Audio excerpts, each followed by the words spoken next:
Have you ever sworn you remembered something one way, only to discover it's completely different? Like, Nelson Mandela died in prison, right? Well, if you thought that, you're not alone. Today, we're diving into the bizarre world of the Mandela Effect, a phenomenon that'll make you question everything. So, settle in and prepare to have your sense of reality shaken. This is about to get interesting. Today, we'll be exploring what exactly the Mandela Effect is and share some of the most common and perplexing examples. The Mandela Effect, a term coined by paranormal researcher Fiona Broome, gets its name from the surprisingly widespread false memory that Nelson Mandela died in prison back in the 1980s. But of course, he was released and actually lived until 2013.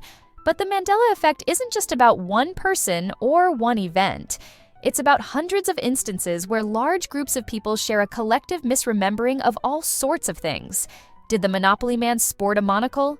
Did Darth Vader utter, "Luke, I am your father"? The answers might just confuse you. These aren't just personal memory hiccups. These are widespread examples of the same misremembering, and it's that shared experience that makes the Mandela Effect so intriguing. So, is there an explanation, or is there something more at play? So, what's actually causing these widespread memory errors? Well, there are a few ideas. One common explanation falls under the science of memory, specifically false memory syndrome. The way we store and recall information isn't perfect. It's constantly being tweaked and reshaped, especially with emotions or if we're exposed to new information that can alter the past.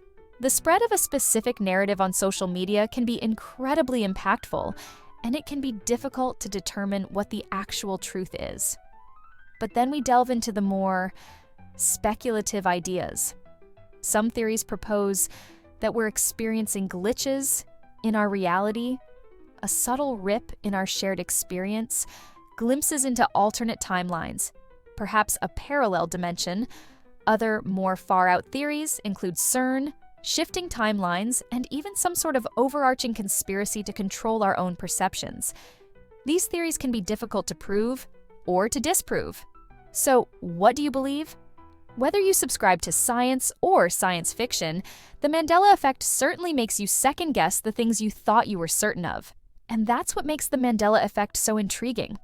So, I'm curious, have you experienced the Mandela Effect? Maybe you have an example that hasn't been shared, or maybe you're recalling a different example than any of the ones we've mentioned. The Mandela Effect is truly a fascinating reminder that our memories are subjective and that there's so much we don't understand about the way the mind works. So, let's keep learning, keep questioning, and keep that curiosity alive. Thanks for joining me today. Be sure to like this video and subscribe to the channel.